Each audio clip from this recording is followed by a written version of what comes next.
नमस्कार, मैं हूं आपके साथ गौरव राघवेंद्र। बुलेटिन की शुरुआत करते हैं। कानपुर में बिठूर महोत्सव के प्रतिभागी कलाकारों के सम्मान और युवा उद्यमी विकास अभियान के अंतर्गत ऋण और नियुक्ति पत्र वितरण और विभिन्न लोक कल्याणकारी परियोजनाओं के अंतर्गत लाभार्थियों को सहायता राशि के वितरण के लिए आयोजित कार्यक्रम में सीएम योगी ने शिरकत की। आज भारत माता के महान सपूत, देश के प्रथम स्वातंत्र समर के महानायक के रूप में बिठूर को अपना केंद्र बिंदु बनाकर के भारत की आजादी के लिए लड़ने वाले महायोद्धा नानाराव पेशवा जी की पावन जयंती है। बिठूर महोत्सव का मुख्य समारोह और उसमें नानाराव पेशवा का स्मरण किया जा रहा हो, इससे अद्भुत संयोग दूसरा नहीं बन सकता है। इस अवसर पर भारत माता के इन महान सपूतों की स्मृतियों को नमन करते हुए मैं उत्तर प्रदेश वासियों की ओर से उन्हें कोटि कोटि नमन करते हुए विनम्र श्रद्धांजलि अर्पित करता हूं।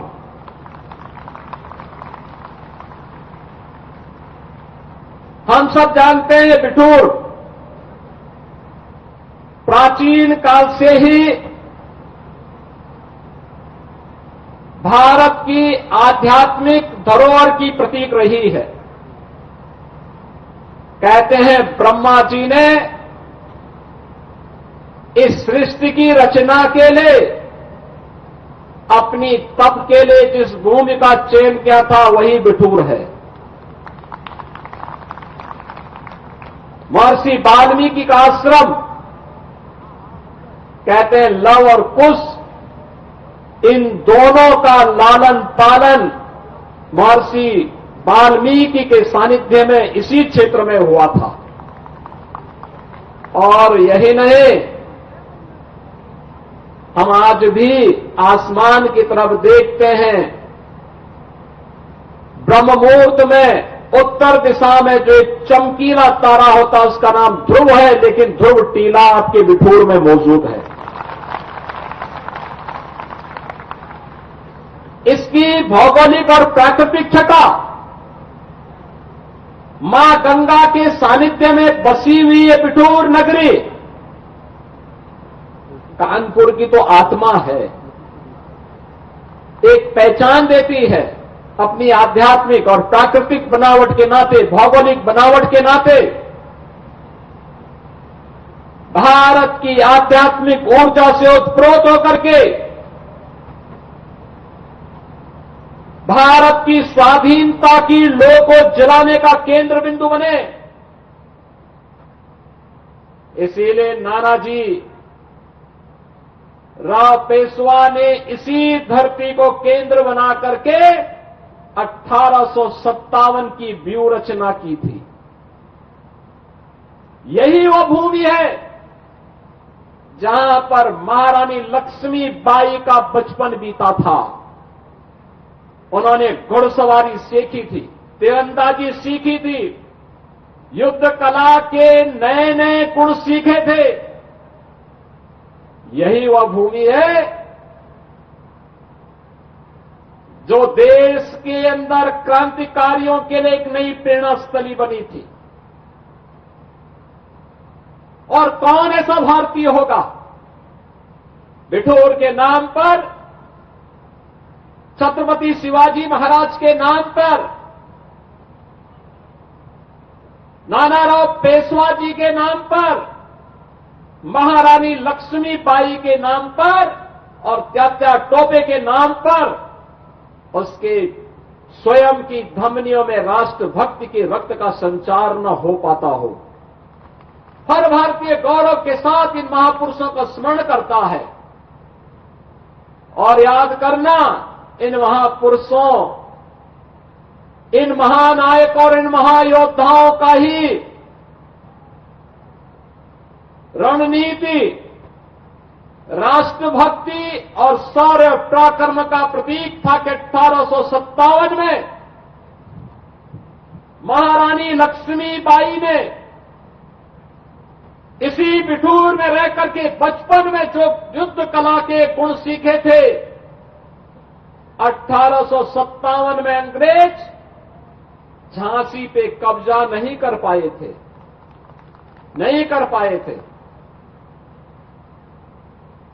धोखे से 1858 में उन्होंने महारानी लक्ष्मीबाई से धोखे से हमला करके उन्होंने झांसी में महारानी लक्ष्मीबाई से युद्ध किया था।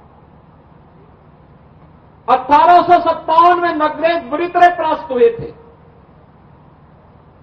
और उस समय अंग्रेजों ने बड़ी चालाकी के साथ, बड़ी धूर्ततापूर्ण तरीके से जो छल महारानी लक्ष्मीबाई के साथ किया था, अगर समय रहते इस छल के बारे में थोड़ी भी भनक लग गई होती, तब तक त्यात्या टोपे के नेतृत्व में नाना राव पेशवा की सेना वहां पहुंच चुकी होती, अंग्रेजों का कचमूर ये लोग झांसी में ही निकाल दिए होते। 1857 में फिर महारानी लक्ष्मीबाई झांसी को पूरी तरह सुरक्षित करने में सफल हो गई होती, लेकिन आज भी अपने शौर्य पराक्रम के लिए न केवल बिठूर जानी जा रही है, बल्कि झांसी की रानी लक्ष्मीबाई हरेक के लिए प्रेरणा बन गई। और आज बिठूर महोत्सव में हम स्मरण कर रहे हैं इन महान योद्धाओं को, और आज का दिन इसलिए भी महत्वपूर्ण है कि आज भारत माता के 3 अमर बलिदानियों, 3 महान क्रांतिकारियों सरदार भगत सिंह, सुखदेव और राजगुरु का भी बलिदान दिवस है। देश की आजादी के लिए हंसते हंसते फांसी के फंदे पर चूमने वाले ये महान क्रांतिकारी आज भी भारत के युवाओं के लिए एक नई प्रेरणा है। राष्ट्रभक्ति से उत्प्रोत थे, जीवन का एक ही लक्ष्य था, हर हाल में अपने देश को गुलामी की बेड़ियों से मुक्त करना। आज का दिवस इन तीनों महान क्रांतिकारियों का बलिदान दिवस भी है। और 1942 के अंग्रेजों भारत छोड़ो इस महाअभियान को पूरी मजबूती के साथ आगे बढ़ाने वाले डॉक्टर राम मनोहर लोहिया जी की भी आज पावन जयंती है। मैं इस अवसर पर भगत सिंह, सुखदेव और राजगुरु की स्मृतियों को भी नमन करते हुए विनम्र श्रद्धांजलि देता हूं, और डॉक्टर राम मनोहर लोहिया की पावन जयंती पर भी उन्हें विनम्र श्रद्धांजलि अर्पित करते हुए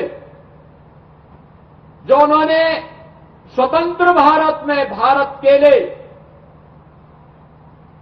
किस प्रकार की व्यवस्था उपादेय हो सकती है, इसके लिए जो कार्य किया था, जो संघर्ष किया था, आज कैसे नया भारत उन मार्गों का अनुसरण करते हुए आगे बढ़ रहा है, इसकी एक झलक आपने पिछले दिनों देखा होगा।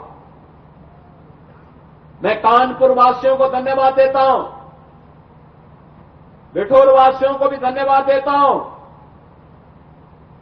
कि प्रयागराज में महाकुंभ का आयोजन पौष पूर्णिमा 13 जनवरी से 26 फरवरी महाशिवरात्रि तक संपन्न हुआ। बड़ा भव्य और दिव्य आयोजन था। इस भव्य और दिव्य आयोजन के साथ हम सबको जुड़ने का अवसर प्राप्त हुआ था, लेकिन देश और दुनिया के 66 करोड़ से अधिक श्रद्धालु वहां पर आए, और ये श्रद्धालु व्यवस्था को लेकर के सरकार की जिम्मेदारी थी। सरकार ने डॉलिंगटन की सरकार ने आदरणीय प्रधानमंत्री जी के मार्गदर्शन में उस प्रकार की व्यवस्था की थी। लेकिन यह आयोजन तब तक सफलता की नई ऊंचाइयों तक नहीं प्राप्त हो सकता था जब तक, बहनों और भाइयों, जब तक इस आयोजन के लिए अविरल और निर्मल गंगा नहीं होती। अविरल और निर्मल गंगा की परिकल्पना को साकार करने में आपने योगदान दिया है।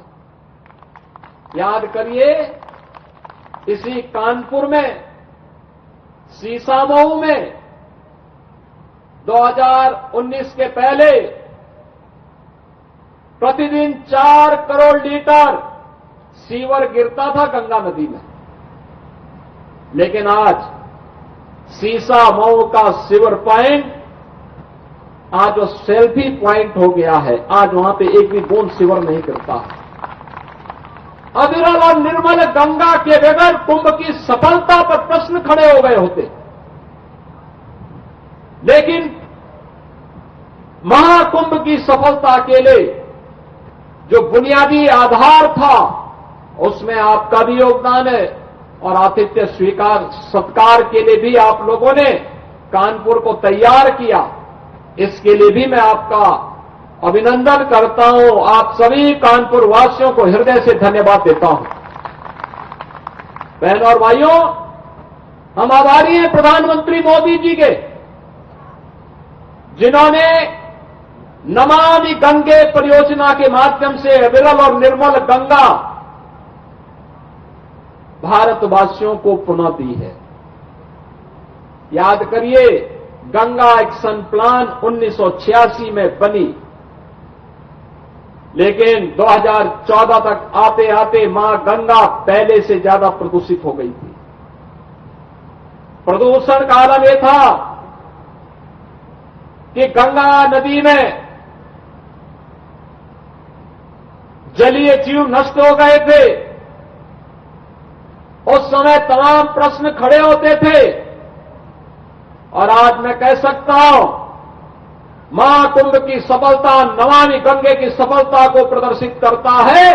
प्रधानमंत्री जी ने 2014 में जो सपना देखा था गंगा मैया के लिए, आज महाकुंभ की सफलता उसके साथ जुड़ करके और नई ऊंचाइयों तक उसे पहुंचाई है। गंगा नदी में अब फिर से जलीय जीव दिखाई देने लग गए हैं। डॉल्फिन फिर से दिखाई दे रही है। अब अविरल और निर्मल गंगा के दर्शन हमें हो रहे हैं। यह अपनी विरासत के प्रति हमारे अंतःकरण को प्रस्तुत करता है। अगर विरासत और विकास की जिसने भारत की परिकल्पना को मोदी जी ने हम सबको दिया है, आज उसका साकार स्वरूप हम सबको हर एक स्तर पर देखने को मिल रहा है। ये वही स्वरूप है जो नए भारत के रूप में हम सबको आगे बढ़ने के लिए प्रेरित कर रहा है। और बिठूर महोत्सव उसी श्रृंखला का एक महत्वपूर्ण कड़ी बनने जा रही है। यहां पर पौराणिक काल से लेकर के और अर्वाचीन काल तक नए भारत के निर्माण की कड़ी को आगे बढ़ाते हुए आज यही कानपुर मां गंगा के सानिध्य में आगे बढ़ रहा है।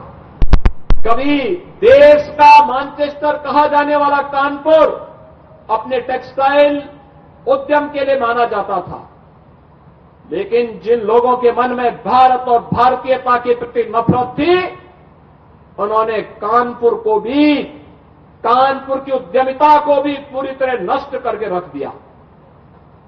कानपुर के उद्योग बंद कर दिए गए। कानपुर में बेरोजगारी छाने लग गई, अव्यवस्था पैदा हो गई। ये कानपुर ऐसे लगने लग गया जो कभी देश के 4 महानगरों में जिसकी गिनती होती थी, वह कानपुर नगर वीरान जैसा हो गया। वीरानी छा गई, कनेक्टिविटी से वंचित कर दिया गया, मां गंगा को प्रदूषित कर दिया गया, एयरपोर्ट बंद हो गया, उद्योग बंद हो गए, हर जगह लाचारी ही लाचारी। आप याद करिए, जब कानपुर के साथ ये हो सकता है तो देश के साथ इन लोगों ने क्या नहीं किया होगा, देश के संसाधनों में किस कदर लूट नहीं मचाई होगी। और इसीलिए मैं कहता हूं, बार बार कहता हूं, अंग्रेज चले गए लेकिन अपने मानस उत्तराधिकारियों को देश को लूटने के लिए उसी प्रकार से छोड़ गए जो दृश्य हम लोगों ने कानपुर के अंदर देखा था। आपने पिछले 10 वर्ष में बदलते हुए कानपुर को देखा है। आज कानपुर में यहां पर औद्योगिक वातावरण बनाने के लिए फिर से डिफेंस मैन्युफैक्चरिंग कॉरिडोर का निर्माण का कार्य हो रहा है। एम्यूनिशन मैन्युफैक्चरिंग का काम यहां प्रारंभ हो गया है। यहां पर टेक्सटाइल के नए हब के रूप में विकसित करने के लिए फ्लैटेड फैक्ट्री का निर्माण कार्य युद्ध स्तर पर चल रहा है। अगले 2-3 महीने के अंदर रेडीमेड गारमेंट के एक नए केंद्र के रूप में कानपुर फिर से विकसित होने जा रहा है। ये कानपुर फिर से एयर कनेक्टिविटी के साथ जुड़ चुका है। वंदे भारत ट्रेन की सुविधाएं कानपुर से दिल्ली के बीच, अन्य नगरों के बीच फिर से प्रारंभ हो चुकी है। और रोड कनेक्टिविटी के लिए तो कहना ही क्या है। आउटर रिंग रोड हो या फिर लखनऊ कानपुर के बीच में ग्रीनफील्ड एक्सप्रेसवे का निर्माण, गंगा एक्सप्रेसवे के निर्माण होने के बाद पश्चिमी उत्तर प्रदेश और पूर्वी उत्तर प्रदेश की दूरी को और कम करने में कानपुर से मदद मिलेगी। नए नए इंफ्रास्ट्रक्चर का डेवलपमेंट आज कानपुर के अंदर हम सबको देखने को मिल रहा है। अब ये कानपुर केवल एक बिखरा हुआ नगर नहीं, वीरान नगर नहीं, बल्कि नए भारत का अपनी विरासत और विकास के साथ जुड़ने वाले महानगर के रूप में देखने को मिल रहा है। 2021 में कानपुर की मेट्रो प्रारंभ हो चुकी है। फर्स्ट फेज का काम कंप्लीट हो गया है और अगले कुछ ही महीनों में हम इसके सेकंड फेज को भी लोकार्पण करने जा रहे हैं। कानपुर आज मेट्रो सिटी भी हो गया है, स्मार्ट सिटी भी हो गया है। कानपुर आज उद्योग को पुनर्जीवित करने वाला सिटी भी हो गया है। तो अपनी आईआईटी कानपुर की मदद से इनोवेशन का भी एक नया हब बनकर के फिर से उभर रहा है। उस कानपुर महानगर के अंदर आज हम सब इस महापुरुष की पावन जयंती कार्यक्रम के साथ यहां पर हम लोग जुड़ रहे हैं। और मुझे कहने में कोई संकोच नहीं, ये कानपुर ही है जहां बिठूर के माध्यम से देश के प्रथम स्वातंत्र समर की लौ को आगे बढ़ाने के लिए यहीं से नानाराव पेशवा ने देश भर के राजाओं को जिस गुप्त संदेश के माध्यम से जोड़ने का काम किया था, वह भूमि भी बिठूर ही थी। बिठूर से ही ये चीजें आगे बढ़ती हैं। और इसीलिए कानपुर का स्मरण देश की आजादी के लिए अत्यंत महत्वपूर्ण हो जाता है।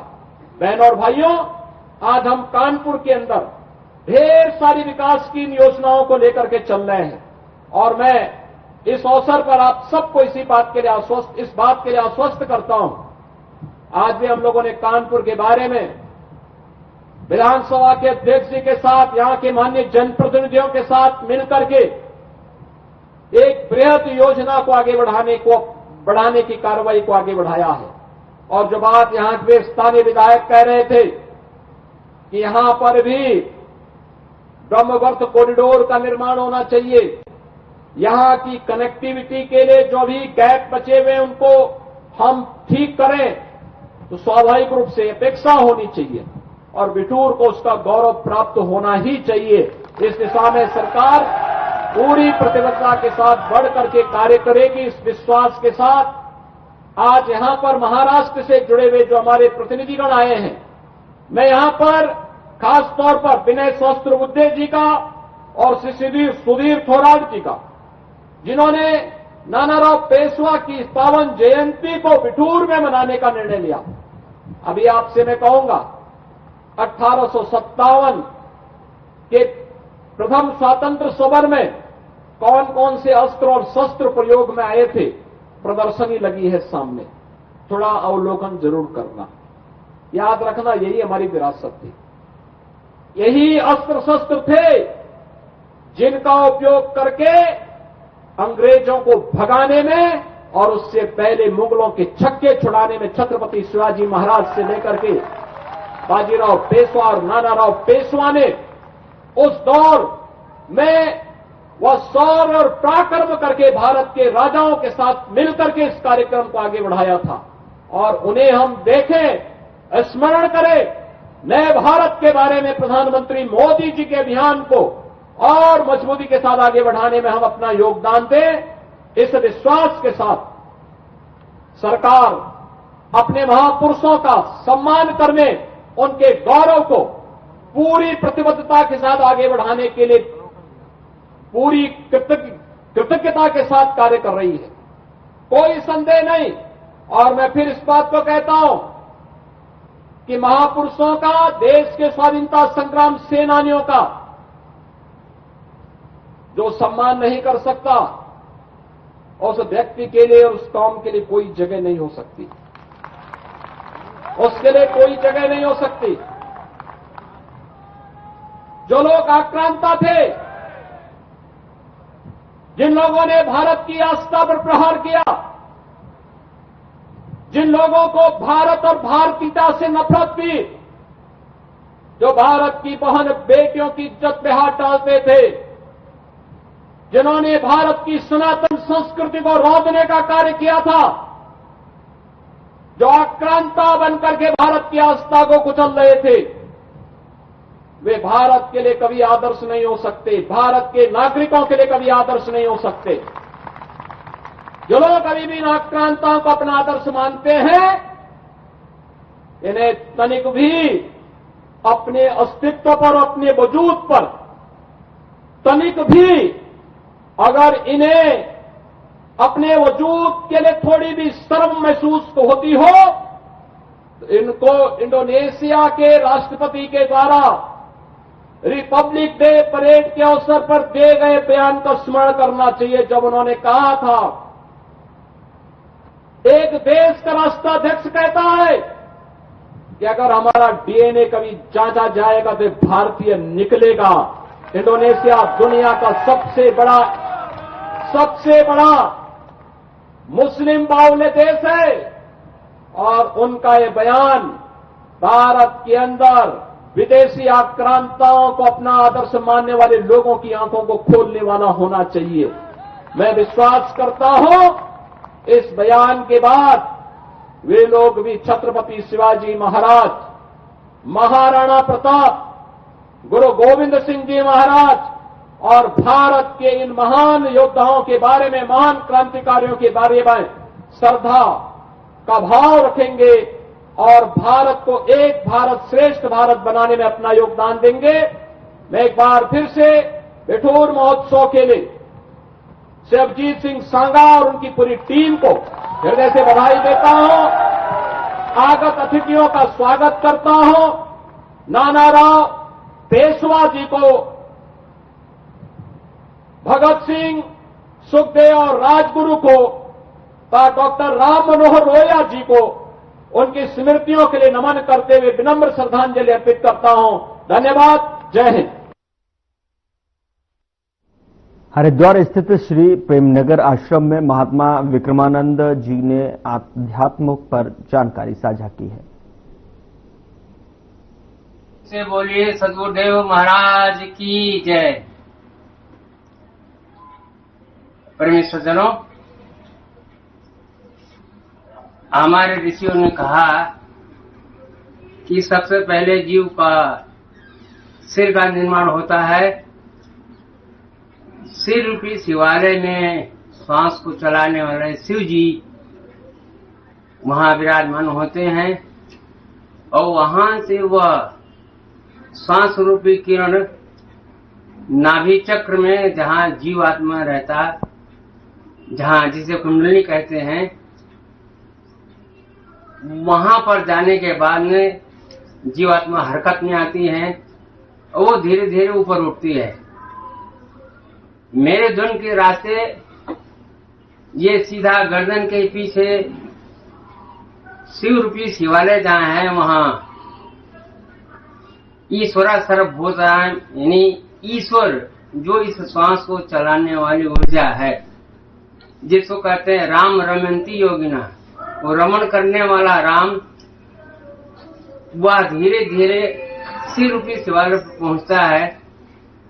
लेकिन जो पेट ही भवसागर है और हमारे 7 चक्र हैं, सेतुबंध रामेश्वर के वो खंभे हैं, और उसी से जीवात्मा ऊपर जाता है और वहां जाके राम और शिव दोनों एक हो जाते हैं। वहां जीव भी जाकर के दर्शन करता है, जिसके लिए तुलसीदास ने कहा